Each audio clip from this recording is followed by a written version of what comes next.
오늘은요, 레위기 11장인데요. 이 레위기 11장은 아주 중요한 장입니다. 레위기 1장부터 10장까지가 한 단락이고요. 11장부터 마지막 장까지가 또 하나의 단락입니다. 우리가 보았듯이 레위기 1장부터 10장까지에서는요, 주로 헌물의 종류와 헌물을 드리는 법, 또 제사장들의 헌신과 위임식을 다루었습니다. 이제 11장부터는요, 좀 더 구체적으로 어떻게 제사장들의 삶이 한 가지 한 가지에서 거룩하게 되는가를 말하고 있습니다. 우선 레위기 11장은요, 우리가 모두 익히 하는 말씀입니다. 무엇이 부정한 것이고 무엇이 정결한 것인지, 쉽게 말해서 레위기의 음식 먹는 규례입니다. 이 말씀 상당히 중요합니다. 제가 레위기를 공부할 때 가장 마음에서 부담이 되는 부분도 이 부분입니다. 그래서 오늘 읽은 말씀이요, 레위기 11장 40, 45절 말씀인데요, 레위기 11장의 가장 중요한 구절이라고 할 수 있습니다. 아니면 제가 보기에는 레위기 자체에서 가장 중요한 구절이 이 구절인 것 같습니다. 여러분, 주님께서 자신의 백성에게 얼마나 깊이 관심을 갖고 계신지 아십니까? 하나님께서는요, 우리의 예배뿐만 아니라 우리가 뭘 입는지, 무엇을 먹는지, 뭘 만지는지 여기도 관심을 주십니다. 어떤 사람은 이렇게 말합니다. 아니, 하나님은 왜 이렇게 세세하시지? 왜 먹는 것까지도 간섭하시지? 근데 여러분, 주님께서 세세 간섭하시는 이유는 딱 하나입니다. 그건 우리를 사랑하시고 우리를 거룩하게 구별하시기 위함입니다. 거룩하기 위해서라는 거죠, 그죠? 여러분, 레위기에 음식 먹는 규례가 있는 것은요, 주님께서 자신의 백성을 거룩히 하려는 겁니다. 주님께서 거룩한 백성을 얻으시고 그들이 하나님 되시기를 원하십니다. 그래서 음식 규례가 있는 거예요. 여러분, 먹는다는 것은요, 단순히 영양적인 문제가 아닙니다. 영적인 문제입니다. 영적인 문제예요. 왜냐하면 주님께서 아담과 이브에게 첫 번 주신 명령이 뭐죠? 먹어도 되는 것과 먹지 말아야 할 것을 구분해서 명령하셨거든요. 노아 홍수 이후에도 하나님은요, 먹는 것에 대해서는 새로운 규례를 주셨습니다. 이스라엘 백성들이 또 광야에서 살아갈 때도, 또 가나안 땅에 들어갈 때에도 하나님은 먹을 수 있는 것과 먹을 수 없는 것에 꼼꼼하게 규례를 주셨습니다. 왜 그렇습니까? 여러분, 사람은요, 자기가 먹는 것으로 살아가는 존재입니다. 그리고 사람이 무엇을 먹느냐는 그가 누구에게 속했는지를 보여주는 가장 분명한 표식입니다. 오늘 레위기 11장의 말씀은요, 레위기 전체를 이해하는 가장 중요한 구절입니다. 거룩히 구별되어야 하는 인생의 모습을 가르치고 있습니다. 여러분, 거룩은요, 예배당에서만 시작되는 게 아닙니다. 성전에서만 시작되는 게 아니에요. 식탁에서 시작됩니다. 식탁에서. 이스라엘 백성은요, 하나님께서 정하신 음식을 먹음으로써 이교도, 그러니까 이방 민족과 구별되었습니다. 아마 이방 사람들은 맛있으면 먹는 사람입니다. 그죠? 근데 하나님의 백성들은요, 주님께서 허락하신 것만 먹는 사람들이었습니다. 그렇다면 오늘 우리는 어떻습니까? 우리는 신약 성도로서 음식 규례를 직접 지키지는 않습니다. 율법을 지키지 않습니다. 근데 레위기 11장에 기록되어 있는 거룩의 원리는 똑같습니다. 말씀하시기를 너희는 내가 거룩하니 너희는 거룩할지니라 말씀하십니다. 하나님은 자신의 백성이요, 일할 때뿐만 아니라 먹고 마실 때에도 거룩하기를 원하십니다. 물론 레위기 11장의 음식 규례를요, 그대로 지키지는 않아요. 근데 이 말씀 안에는요, 주님께서 주신 거룩의 원리, 또 순종의 원리, 또 분별의 원리가 들어있습니다. 또 교제의 원리도 들어있습니다. 우리 흔히 구약 성경을 가리켜서 옛 언약 이라고 부르고요, 신약은 새 언약이라고 부릅니다. 그죠? 구약은 예수님께서 이 땅에 오시기 전에 짐승의 피를 통해서 하나님과 이스라엘 백성들과의 언약을 기초로 한 책입니다. 신약 성경은 예수님께서 이 땅에 오신 후에 자신의 피를 통해서 하나님과 주님의 새로운 백성인 교회와의 언약이죠. 구약과 신약의 차이가 많은데 그 중에 구약은요, 외적인 것을 많이 강조하는데 신약은요, 보다 내적인 것을 강조합니다. 예를 들어서 축복, 이 축복의 개념을요, 구약 성경에서 보면 상당히 피지컬합니다. 물질적이에요. 요즘 사람들이 말하는 기복적인 축복관이 구약 성경에 많이 전개되어 있죠. 그러니까 구약 성경은 물질적 축복을 강조합니다. 근데 신약에 오면 축복의 관점이 달라집니다. 주님께서 산상순례도 말씀하셨던 것처럼요, 마태복음 3절 그냥 3절 읽어볼까요? 가난한 자들은 복이 있나니 하늘의 왕국이 그들의 것이기 때문이요. 예, 에베소 1장 3절 보겠습니다. 곧 우리 주 예수 그리스도의 아버지를 찬송할지어다. 그분께서 그리스도 안에서 하늘의 천소들에 있는 모든 영적인 복으로 우리에게 복을 주셨는데. 영이 가난한 자들은 복이 있다. 또 모든 영적인 복으로 우리에게 복을 주셨다 말씀하십니다. 그러니까 영적인 복을 강조하고 있습니다. 여러분, 하나님 백성들이 어떤 표지였던 할례를 생각해 볼 때 구약 성경에서는 이스라엘 남자들의 육체적인 할례를 중요히 강조했습니다. 반면에 신약 성경에 보면 육체적인 할례가 아니라 마음의 할례를 가르치고 있습니다. 로마서 2장에 말씀하시죠? 그러니까 육체에 표시하는 것보다 마음의 할례가 훨씬 더 중요함을 가르치는 겁니다. 사실 레위기 11장은요 상당히 흥미로운 장입니다. 11장에 보시면 정결한 짐승과 부정한 짐승이 구별됩니다. 이건 단순히 식사 규례에 대한 것만 아닙니다. 육신의 할례를 통해서 마음의 할례의 중요성을 가르치신 하나님께서는요 이제 먹을 것과 먹지 말아야 할 것의 구별을 통해서 우리가 인생을 살면서 우리가 취해야 할 것과 취하지 말아야 될 것을 가르치고자 하신 겁니다. 한마디로 구별된 삶의 중요성을 가르치고자 하는 겁니다. 그래서 레위기 11장을 보시면 처음 부분에 몇 마리 짐승에 대해서 정함과 부정함의 구분을 가르칩니다. 1장 8절까지 보면 땅의 짐승, 여기 먹을 것 먹지 말 것, 정결하고 부정한 것이 나옵니다. 또 9절부터 11절까지는 물고기 중에서 나옵니다. 정결한 것과 부정한 것이 나옵니다. 또 날짐승에서는 13절부터 19절까지가 이제 날짐승에 대해서 먹지 말할 것이 나옵니다. 그리고 20절, 23절까지가 이제 날개 달린 곤충에 대한 것, 먹을 것과 먹지 말 것을 또 구별하고 있습니다. 여기 보면요, 이 동물의 부정함과 정함의 근거가 무엇인가 궁금할 수 있습니다. 찾아보니까요, 많은 성경학자들이요, 지난 역사를 통해서 주님께서 먹지 말라고 하신 것은 위생적으로 우리에게 해롭기 때문에 먹지 말라고 하신 것이고, 먹으라 하신 것은 의학적으로 또 위생적으로 우리에게 유익한 것이기 때문에 먹으라 하신 것이라고 생각했습니다. 이런 관점을 위생적 관점이라고 얘기합니다. 일반적으로 부정한 동물은 질병을 일으키고 건강에 해를 끼친다. 그래서 이런 관점을 보는 거예요. 저는 근데 이런 위생적 관점이 아니라 저는 영적인 관점을 취하겠습니다. 상징적 관점을 볼 수 있겠죠, 그죠? 다시 말하면 주께서는 자신의 백성들이 어떻게 행동해야 할 것인지, 어떤 습관을 가져야 할 것인가를 가르치시기 위해서 그 동물의 행동이나 습관을 상징적으로 구별해서 우리에게 말씀하신 것을 좀 초점을 맞추려고 합니다. 예를 들어서 대세김질하는 짐승은 성경에서 거룩한 짐승으로 또 정결한 짐승으로 여겨졌습니다. 왜냐하면 그들의 대세김질을 통해서 하나님께서는 자신의 백성들도 하나님의 말씀을 마음 계속 곱씹어 생각하는, 묵상하는 습관을 가기를 바라셨던 겁니다. 그래서 하나님의 말씀은 추인껌처럼 얘기하지 않습니까? 씹으면 씹을수록 추인껌인 겁니다. 그러니까 우리 크리스찬들이 우리가 받아야 될 소중한 습관이기 때문에 대세김질하는 짐승을 통해서 배워야 할 교훈을 주시기 위해서 거룩한 짐승으로 분류해 놓으신 겁니다. 다시 말하면 주님께서는 동물의 세계를 인간 세계의 거울로 삼아서 자기 백성들의 거룩한 삶을 살도록 가르치고 의도하신 것, 이런 관점으로 좀 보겠습니다. 이것이 또 그리고 마지막 레위기 11장의 결론과도 부합하는 거예요. 우리는 레위기 11장을 보기 전에 신약 성경에서 먼저 몇 구절을 보겠습니다. 레위기 11장의 의미를 좀 더 이해할 수 있을 건데요. 우선 10장 11절 12절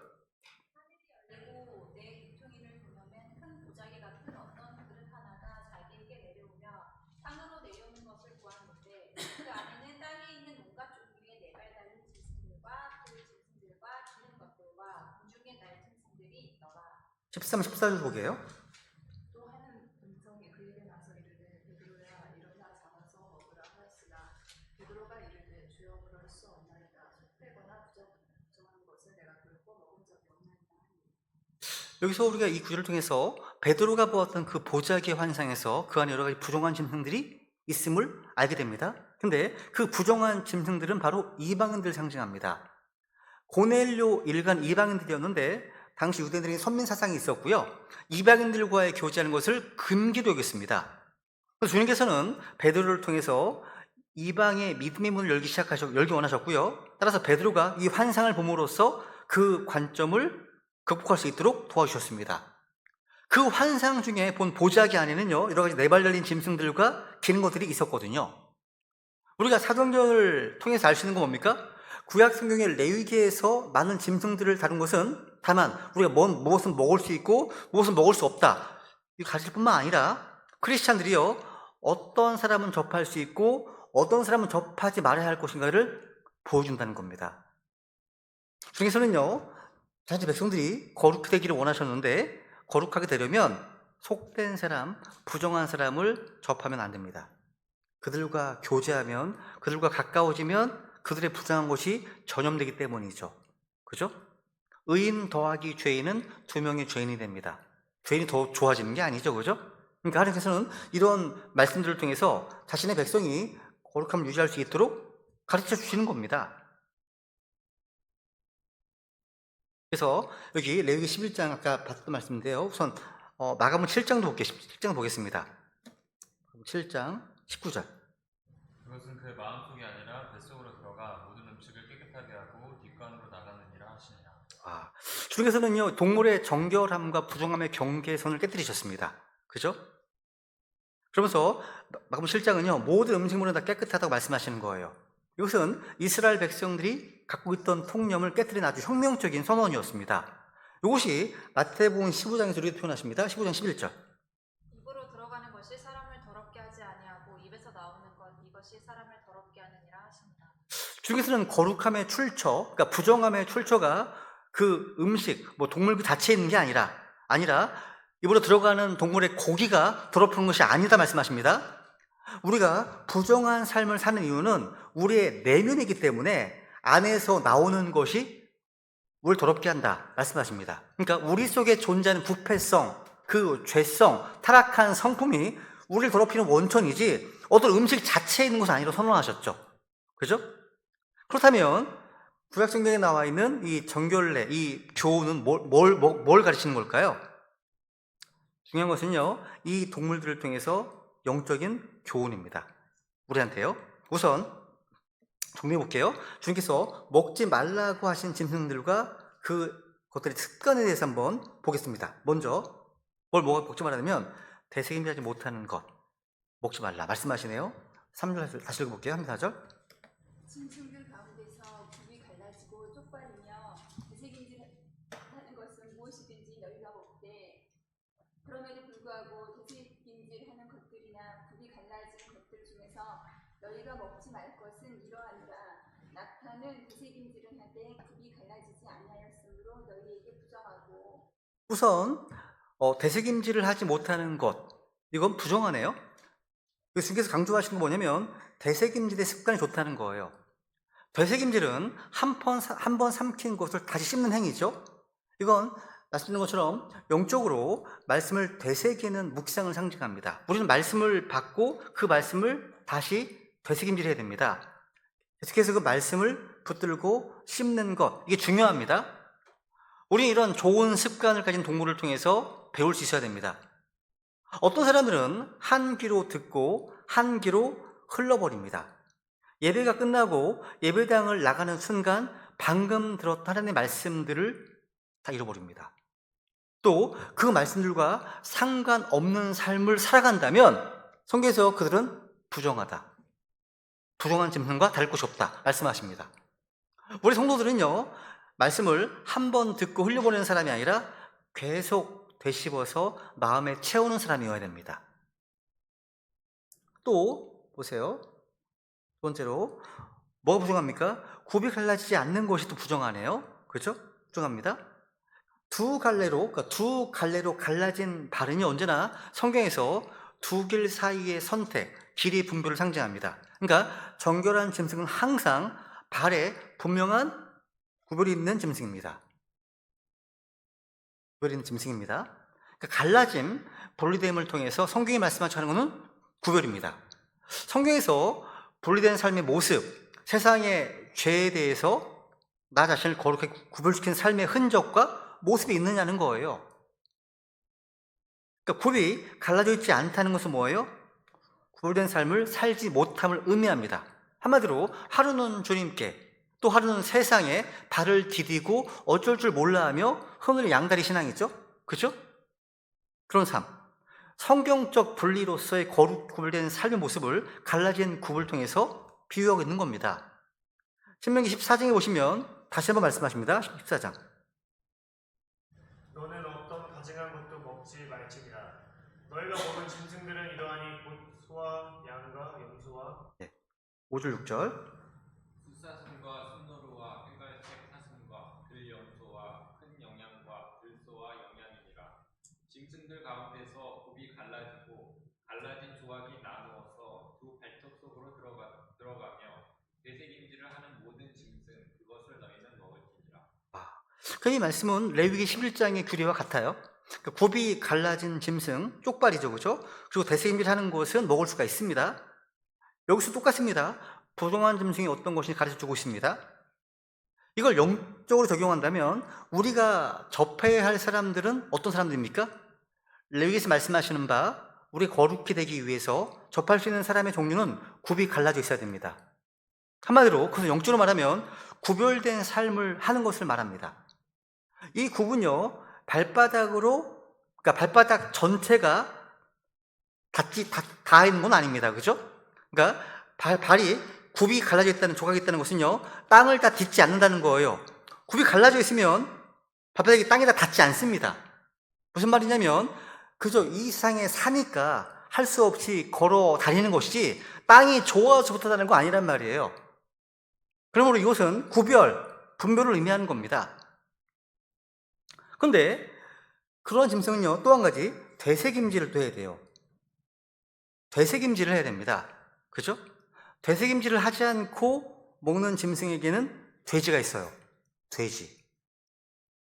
이러한 짐승들을 먹을 때 되새김질을 하지 않고 꿀꺽 삼키면 그만이겠죠. 이런 짐승들은, 그죠? 그러니까 되새김질이란 일단 말씀을 받았으면 다시 한번 생각하고 묵상하고 또 다시 한번 생각하고 또 그런 겁니다. 그죠? 소가 그렇게 합니다. 저는 어렸을 때요 소가 앉아서 되새김질하는 모습을 많이 봤어요. 왜? 저희 집 옆집에 소가 있었거든요. 항상 가끔 도망치기도 하고 얘가 막 남동 피우기도 하고 했거든요. 계속 뭐가 먹습니다. 그러니까 말하자면 말씀을 묵상하고 있는 모습입니다. 돼지처럼 말씀을 받을 때 꿀꺽 삼키고 다 잊어버리는 사람은 부정한 사람입니다. 그러한 사람을 접하면 부정합니다.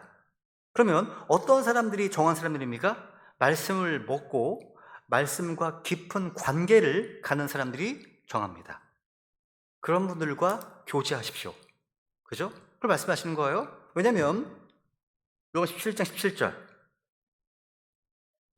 그들을 거룩히 구별하옵소서. 아버지의 말씀은 진리이니이다. 여러분 아버지 말씀 진리입니다. 우리를 거룩히 구별하는 것은 다른 것이 아니라 아버지의 말씀입니다. 진리입니다. 그죠? 진리 외에는 우리를 거룩히 할 수 있는 것이 없습니다. 그래서 이 진리의 말씀을 자기 속에 받아들여서 이 말씀을 계속 묵상하고 생각하고 소화하는 사람들이 거룩히 됩니다. 그죠? 베드로전서 1장 21절 볼까요? 22절? 너희가 성령을 통해 진리에 순종함으로 너희 혼을 깨끗하게 하여 거짓없이 형제들을 사랑할 수 있게 되었으니 순수한 마음으로 뜨겁게 서로 사랑하라. 여기 보시면 진리에 순종함으로 너희 혼을 깨끗하게 했다. 진리에 순종함으로. 우리 혼이 어떻게 깨끗하게 됩니까? 진리에 순종함으로써입니다. 하나님의 말씀을 받아들이고 순종하는 길이 아니면 우리는 거룩히 될 수 없습니다. 우리 혼이 깨끗하게 될 수 없다는 거예요. 그런데 여러분 잘 보세요. 이제 말씀을 받아서 소화를 잘 하는 것 같습니다. 되새김질 합니다. 근데 그 효과가 분별된 생활로 나타나지 않으면 부정합니다. 열심히 말씀을 먹습니다. 매일 말씀을 가까이 합니다. 되새김질 하고 있습니다. 근데 삶이 쪽발이 아니네요. 변화가 없네요. 분별하지 못하네요. 그것이 바로 되새김질을 하는데 갈라진 굽이 없는 겁니다. 이건 부정합니다. 근데 어떤 사람은 쪽발이 있는 것 같아요. 그러니까 즉 생활이 퍽 거룩해 보여요. 근데 그 거룩함이 말씀으로 인하여 나온 게 아닙니다. 말씀을 흡수하고 소화해서 나온 거룩함이 아니고 좀 희한한 방식으로 그렇게 된 거예요. 말하자면 뭔가 수양을 해서 어려서부터 습관이 돼서 갈라지는 경우도 있을 수 있습니다. 그죠? 그것도 부정합니다. 굽이 갈라졌다고 해서 다 거룩한 건 아닙니다. 하나님의 말씀, 곧 진리로 거룩히 되어야 됩니다. 사절에 보시면요. 낙타는 되새김질은 하되 굽이 갈라지지 아니하였으므로 너희에게 부정하다 말씀하십니다. 그러니까 낙타 같은 짐승은요, 열심히 말씀을 듣고 또 공부하고 소화하는 것 같은데 삶이 전혀 변화가 없어요. 이건 부정하다 말씀하시네요. 그런 분들이 많습니다. 동심내교회 내에서도 많습니다. 공부를 엄청 많이 해요. 많이 공부합니다. 그런데 삶이 세상 사람들과 달라 보이지 않는 경우들, 부정한 겁니다. 이건요. 여러분, 먹을 때나 먹지 않을 때나 삶이 똑같다는 거죠? 그런 사람은 부정합니다. 부정합니다. 또 5절 6절 볼까요? 5절 6절 볼까요? 또 되새김질은 하되 굽이 갈라지지 아니하였으므로 너희에게 부정하며 산토끼도 되새김질은 하되 굽이 갈라지지 아니하였으므로 너희에게 부정하고. 와, 토끼나 산토끼가요, 되새김질은 하되 굽이 갈라지지 않았다고 되어 있는데요. 여러분, 토끼는요, 정말 너무 쉽게 놀라요. 놀랍니다. 크리스찬이요, 말씀을 충분히 먹어서 분별되지 못하잖아요. 그러면 어떤 상황이 닥칠 때 토끼처럼 깜짝깜짝 놀랍니다. 그것도 부정한 겁니다. 그러니까 이러한 짐승에 대해서 잘 연구해 보면 재밌는 게 많아요. 많습니다. 7절 8절 볼까요? 7절 8절. 돼지는 굽이 갈라져 쪼가리지만 되새김질을 하지 아니하므로 너희에게 부정하니 너희는 그것들의 고기를 먹지 말고 그것들의 사체를 만지지 말지니라. 그것들은 너희에게 부정하니라. 하나님의 모든 말씀을 다 믿고 적용하려고 하는 어떤 분들은요, 이런 말씀을 보고 나서 돼지고기를 먹지 않는 분들 계십니다. 제가 아는 어떤 목사님도 돼지고기 안 드시더라고요. 안 드십니다. 여러분, 돼지는 먹을 때 되새김질을 하지 않고 삼키면 그만이에요. 이런 식으로 하나님의 말씀을 대하는 사람은 부정한 사람입니다. 하나님의 말씀을 듣고 그 말씀을 계속 묵상하고 기도하고 그 말씀을 지키고 순종하는 사람들이 거룩한 사람들입니다. 어떤 사람들은 말씀을 들을 때만 기뻐하고 끝입니다. 그 뒤에는 말씀하고 전혀 상관없는 삶을 삽니다. 그러다가 또 모임에 와서는 말씀을 듣고 좀 기뻐합니다. 그래서 또 일상생활에서는 말씀과 아무 관계없이 삽니다. 그런 사람들은 바로 한마디로 돼지 같은 그리스도인들입니다. 부정합니다. 부정한 거예요. 너희는 그것들의 고기를 먹지 말고 사체를 만지지 말지니라. 그것도 너희에게 부정합니다. 이걸 신약적으로 적용한다면 두 군데를 보겠습니다. 고린도후서 6장 17, 18절입니다. 주가 말하노라. 그러므로 너희는 저들 가운데서 나와 너희 자신을 분리하고 부정한 것을 만지지 말라. 그러면 내가 너희를 받아들여 너희에게 아버지가 되고 너희는 내 아들 딸이 되리라. 주 곧 전능자가 말하노라 하셨느니라. 이 말씀에 보면요, 너희는 부정한 것을 만지지 말고 그 부정한 것 가운데서 나와서 분리하라 말씀하시네요. 여러분, 그러면 부정한 것이 무엇인지 알아야지 부정한 것에서 분별될 게 아닙니까? 그죠? 우리의 생각으로 부정한 것을 규정할 게 아니라 하나님의 말씀으로 부정한 것이 무엇인지를 구분할 수 있어야 됩니다. 근데 부정한 짐승은 되새김질은 하지 않고 굽이 갈라져 있지 않은 것입니다. 디모데후서 2장 볼까요? 29절 보겠습니다. 29절. 또 불구하고 하나님의 기초는 확고히 서 있고 거기에는 주께서 자신의 백성인 자들을 아시느니라 하며 또 그리스도의 이름을 부르는 자는 다 불법에서 떠날지어다 하는 글이 적힌 이 공인이 있느니라. 그리스도 이름을 부르는 자는 다 불법에서 떠날지니라 말씀하시네요. 20절. 큰 집에는 금 그릇과 은 그릇뿐만 아니라 나무 그릇과 질 그릇도 있어 어떤 것들은 존귀에 이르고 어떤 것들은 수치에 이르나니. 21절. 그러므로 사람이 이런 것들로부터 자기를 깨끗하게 하면 존귀에 이르는 그릇 곧 거룩히 구별되어 주인이 쓰기에 합당하며 모든 선한 일에 예비된 그릇이 되리라. 여러분, 여기서 우리는 자신을 깨끗하게 해야 됩니다. 주님께 쓰임받기 위해서, 그죠? 근데 어떤 것이 귀히 쓰이게 되고 어떤 것이 천히 쓰이게 되는 거죠? 그러려면 부정이 무엇인지 불법이 무엇인지를 알아야 되는 거죠. 그죠? 여러분, 다시 레위기로 가보겠습니다. 여기서 이렇게 되새김질을 하지 않고 굽이 갈라지지 않은 짐승은 부정하다 하셨습니다. 이런 것을 우리는 만지지 말아야 됩니다. 그러한 사람들로부터 분별되어야 한다는 거예요. 세 번째로요, 또 지느러미와 비늘이 없는 것은 부정하다 하십니다. 레위기 11장 9절입니다. 11장 9절. 너희는 물에 있는 모든 것 중에서 이것들을 먹을지니 곧 물과 바다와 강에 있는 것 중에서 지느러미와 비늘이 있는 것은 무엇이든지 너희가 그것들을 먹을 것이요. 레위기 11장 이 구절은 물속 생물에 대한 규례입니다. 성경에서 이제 물 그러면 여러 가지 의미가 있는데 물은 우선 세상을 상징합니다. 전도서 11장 보면 빵을 모래에 던지라 하시죠. 그죠? 17장도 보시면 물에 대해서 정의합니다. 세상을 얘기합니다. 근데 이 물에 있는 모든 것 중에서 그럼 물에 있는 고기는 또 사람을 또 예표하죠. 여기서는 베드로에게 내가 너를 사람 먹는 어부가 되게 하겠다 하셨거든요. 그러니까 사람을 고기에 비유하셨습니다. 불용하지 않습니까? 그죠? 그러니까 이 말씀에 의하면 물고기에는요 2가지 뭐가 있어야 됩니까? 지느러미하고요 비늘이 있어야 됩니다. 여러분 이것은요 사람에게 세상 조류를 거슬러 올라갈 수 있는 힘이 있어야 되고요 또 세상의 영향력에서 지키는 것이 있어야 한다는 겁니다. 여러분 무슨 얘기냐면 모래에서 움직이는 것 중에 지느러미와 비늘이 없는 것은 성경에 보면 가증하다 하셨습니다. 가증하답니다. 부정한 것, 가증한 것은 다 주님이 보실 때 나쁜 것들입니다. 접해서는 안 될 것들입니다. 물속은요 굉장히 흔들림이 많은 곳들입니다. 파도가 있고요 물살이 있고요 깊은 곳이 있고요 얕은 곳이 있습니다. 그리고 환경이 늘 변해요. 물은요 여러분 지느러미, 비늘은 어떤 역할을 하죠? 지느러미는 생물은 방향을 잡아서 전진하는 힘이 있습니다. 헤엄을 잘 쳐요. 지느러미 있으니까. 그죠? 또 비늘이 있다는 건 뭐예요? 외부로부터 자기 몸을 보호하는 장치입니다. 그러니까 지느러미와 비늘은요 물을 거슬러 올라갈 수 있고 전진할 수가 있고요 자신을 보호할 수 있는 능력이 있습니다. 근데 그것들이 없으면 앞으로 나아갈 수도 없고요 자신을 지킬 수도 없습니다. 지느러미와 비늘은요 불안정한 환경 속에서 방향을 잃지 않고 보호받는 특징이라는 거죠. 이는 마치 성도가 이 세상이라는 거센 물살 속에서도 지느러미라고 하는 성령님의 인도하심, 말씀의 인도하심, 그죠?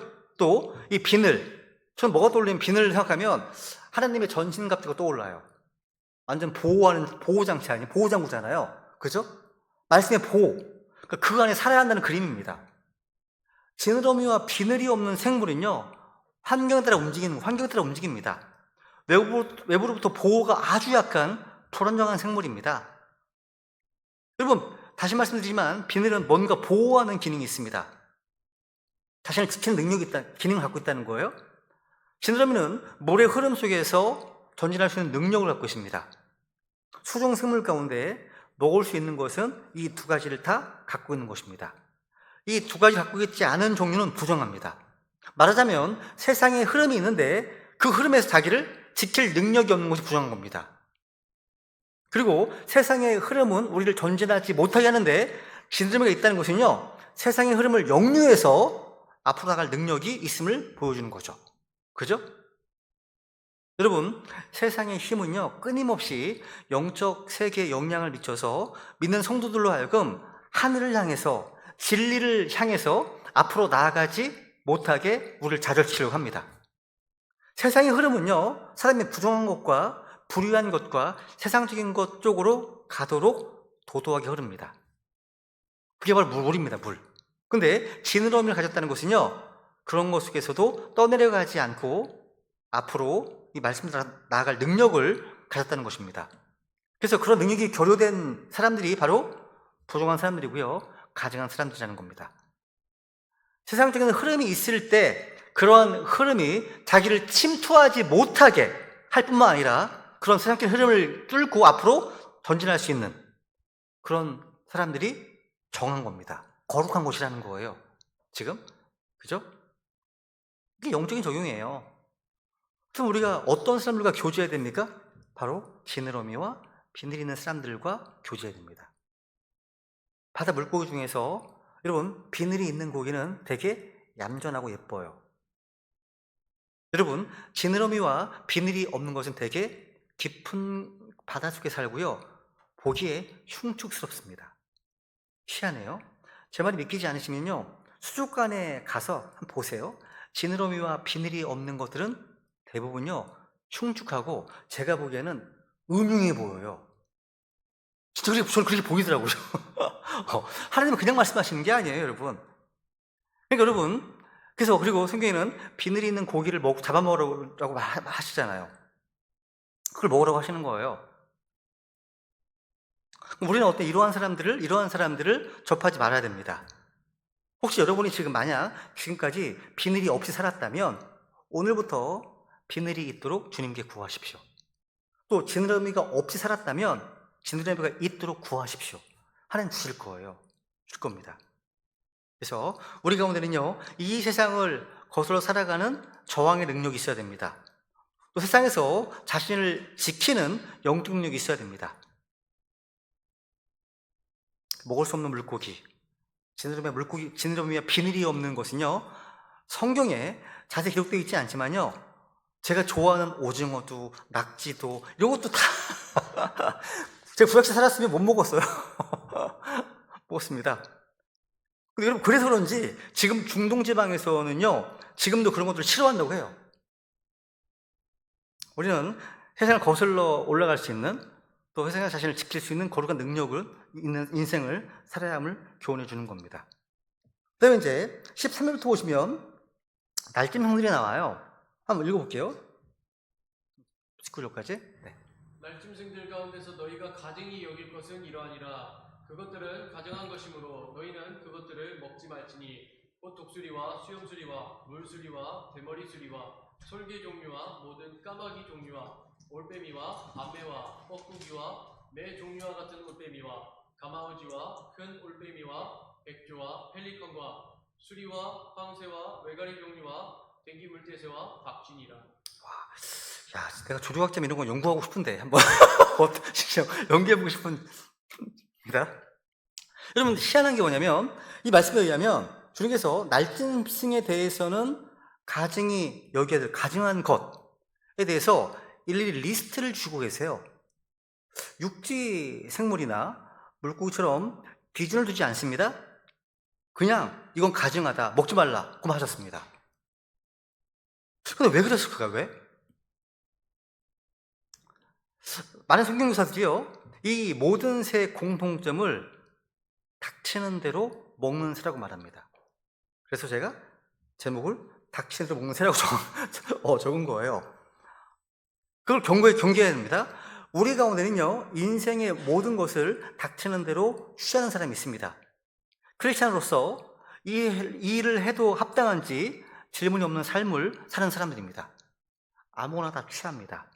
아무거나 받아들이려고 하는 거죠. 여러분, 교회에 나온다는 사실 외에는요, 세상에 살아가는 삶의 모습이 별로 다르지 않습니다. 세상과.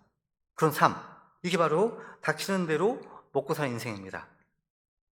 여기 나온 새들 가운데 특히 독수리는 사체를 먹습니다. 죽은 것을 먹습니다. 사체를 먹는 것은 부정하고 가증한 짐승입니다. 영적으로도요, 죽은 것을 접하지 말아야 됩니다.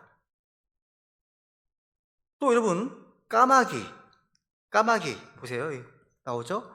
까마귀를 기억해 보세요. 노아의 홍수 때 배 밖으로 내놓으니까 나가서 신나게 시체를 먹느라고 돌아오지도 않습니다. 야, 먹을 게 너무 많은 거예요. 비둘기는요, 나가서 접촉할 곳을 찾을 수가 없어요. 그죠? 돌아왔지 않습니까? 그러니까 이렇게 사체를 좋아하는 것들은 다 부정한 것들입니다. 성경이 말씀하셨습니다. 그리고 이제 5번째로 보세요. 날개가 있어도 날지 못하고 기는 곤충들은 부정합니다. 레위 11장 20절 21절입니다. 내 발로 가며 기어다니는 모든 날짐승은 너에게 가증한 것이 될 것이나 내 발로 가며 기어다니고 날아다니는 모든 것 중에서 이것들 즉 발 위에 다리들이 있으므로 그것들로 땅에서 뛰는 것들은 너희가 먹을 수 있나니. 우선 내 발로 가며 기어다니는 모든 날짐승은 가증하다 말씀하시네요. 이런 땅에 배를 대고 기거나 네 다리로 기어다니는 형태의 날개 달린 곤충을 말합니다. 여기는 파리도 있고요, 바퀴벌레도 있고요. 뭐 해충성 곤충. 그러니까 요동자가 하는 일과 연관돼 있어요. 부정하다, 가져가답니다. 잘 죽여야 돼. 이런 거. 그러니까 이들 공중 대부분요 땅에 붙어서 움직입니다. 낮은 곳, 더러운 곳, 또 사체 주변, 오물 주변에서 활동합니다. 그리고 나는 기능도 있습니다. 주로 기어다니며 움직입니다. 주께서는요 이런 날짐승은 너에게 가증하다 말씀하시네요. 그런데 보세요. 그런데 발 위에 다리들이 있어서 그것들로 땅에서 뛰는 것들은 너희가 먹을 수 있다 말씀하십니다. 그러니까 곤충 전체가 다 가증한 게 아닙니다. 뛰는 특징을 가진 종류는 정하다, 먹을 수 있다 하셨습니다. 발 위에 다리가 있으므로 이 다리는요 뛰기 위한 특별한 구조의 긴 뒷다리를 말합니다. 즉 일반 곤충보다 더 높은 곳으로 도약할 수 있는 구조예요. 그리고 땅에서 뛰는 것으로 단순히 기어다니는 것이 아니라 도약하여 움직이는 곤충을 얘기합니다. 이 범주에 포함되는 곤충들은 성경에서 메뚜기 종류라고 부르는 겁니다. 저는 이거 보면서 재미난 게 뭐냐면 우리는 보통 동화 보면 개미와 배짱이 하면 배짱이 나쁜 놈이잖아요. 근데 배짱이가 정한 짐승이에요. 정한 겁니다. 보세요 한번 22절. 그 중에서 이것들 즉 메뚜기 종류와 흰머리 메뚜기 종류와 딱정머리 종류와 배짱이 종류는 너희가 먹어도 되지만 야, 하나님 보시기에 좋은 거예요. 배짱이. 뭐 미워하지 마세요. 그러니까 여기 나오는 정한 곤충은요 기어다니는 것이 아니라 도약합니다. 도약합니다. 땅에만 붙어있는 것이 아니라 위로 향합니다. 그래서 주님께서 심판하시는 도구로 등장합니다. 등장하는 거예요. 그러니까 정리하면 날짐승이지만 날지 못하고 기어만 다니는 곤충은 가증하다. 먹지 말아야 한다 하십니다. 뛰기라도 하면 괜찮습니다. 그리고 왜 뛰는 곤충은 정결한 걸까요? 뛰는 곤충은요 땅에 머무르지 않고 위로 도약하여 이동하기 때문입니다. 주께서는 이것을 영적인 상징으로 사용하시는 거예요. 뭐가 떠오르지 않으세요? 골로새서 3장 말씀 떠오르실 것 같은데, 예, 그럼 1절이죠. 그리스도와 함께 일으켜져 거든 위에 있는 그것들을 추구하라. 거기에는 그리스도께서 하나님 오른쪽에 앉아 계시느니라. 위에 있는 것들에 너희의 애착을 두고 땅에 있는 것들을 두지 말라. 우리는요 땅에 붙어 사는 사람이 아니라 늘 위를 바라보면서 도약해야 하는 성도들입니다. 우리가 구원받아서 그리스도인이 되는 순간 주께서 우리에게요 이 세상을 날아갈 수 있는 능력을 주셨습니다. 기도의 능력, 말씀의 능력, 성령 충만의 능력, 성령의 기름 부으심을 공급하셨습니다. 그럼에도 불구하고 세상에서 날지 못하고 뛰지도 못하고 죄의 포로가 되어 사는 인생을 살아서는 안 되는 거죠. 대인이가 이걸 저는 찾아줬어요. 삐틀리가 만들어줬거든요, 얘가. 그러니까. 근데 이걸 찾아줬어요. 아프리카의 많은 새 가운데 이 세크리토리 버드라는 새가 있어요. 일명 비서새라고 불리는 새가 있습니다. 다리가 상당히 길고 날개도 있습니다. 이 새는 분명 잘 날 수 있는 새라고 합니다. 그럼에도 날지도 않고 기어다니다가 붙잡히는 새입니다. 이 비서새예요. 우리는 좀 비서새가 돼서는 안 됩니다. 주님 우리에게 날개를 달아주셨습니다. 세상을 날아다닐 수 있는, 세상을 초월할 수 있는 능력을 우리에게 주셨습니다. 그럼에도 불구하고 날지도 뛰지도 못하고 기어다니다가 마귀의 먹이가 되고 또 죄의 포로가 되는 삶을 살아서는 안 된다는 거예요. 우리는요 동물들에게서 배워야 됩니다. 혹시 여러분은 땅만 기어다니는 신자십니까? 땅만 기어다니는 신자? 관심이 땅 끝에 있어. 보는 게 땅 끝에만 있어요. 늘 만나면 육신적이고 세상적인 이야기만 하고 세상 정보들만 공유하는 모습 아니십니까? 영적인 깡충 뛰는 도약이 없이 그냥 이걸 평지신앙을 하는데 평지신앙이 아니십니까? 땅 끝만을 바라보는 이런 신앙은요 주님께서 부정하다 하십니다. 아니면 여러분은요 진정으로 뛰는 신자이십니까? 뛴다는 건 뭘까요? 말씀을 들으면 반응하고 도약하십니까? 죄에서 멀어지려고 뛰어오르십니까? 눈을 들어서 주님을 바라보고 계십니까? 하나님께서 정하다 하신 곤충들은 다 도약하는 존재였습니다. 도약하는 존재였습니다. 여러분, 같은 벌레 같아 보입니다. 다 같은 벌레 같아 보여도 땅만 기는 것은 가증합니다. 뛰어오르는 것은 정합니다. 먹을 수 있습니다. 그죠? 우리는 뛰어올라야 됩니다. 도약해야 합니다. 위를 바라봐야 한다는 거죠. 주님께서는요, 우리가 땅에 붙어 사는 인생이 될 것인가, 아니면 하늘을 향해서 도약한 인생이 될 것인가, 그걸 보십니다. 우리 성도들은요, 주님께서 기대하시는 거룩함을 향해서 비상하는 인생이 되어야 됩니다. 우리는 레위기 11장을 마치면서요, 오늘 우리 크리스찬들이 정말 거룩히 구별되어야 할 필요를 강조해야 됩니다. 오늘 많은 크리스찬들이요, 하나 되어야 한다는 말을 많이 합니다. 기든지 날든지 배로 기어다니든지 다 하나 되어야 됩니까? 그건 아니죠. 하나 되라는 교훈을 받고 무조건 서로 연합해야 한다? 결과는 뭘까요? 다 부정하게 됩니다. 다 부정하게 되는 거예요. 그러니까 이런 곳에서는 연합해서는 안 되고요, 분리하고 성경적 분리를 실행하고 분별해야 되는 겁니다. 그래서 분별이 중요한 거예요. 여러분을 위해서, 여러분을 위해서. 이 시대는요, 정말 악한 시대이기 때문에 크리스천들은 참으로 거룩히 구별되어야 됩니다. 우리 이 시간 주신 말씀을 기억하시면서 이 말씀에 반응하심으로 또 거룩히 구별된 인생을 살겠다고 결단하시면서 주께 은혜를 구하는 시작하겠습니다.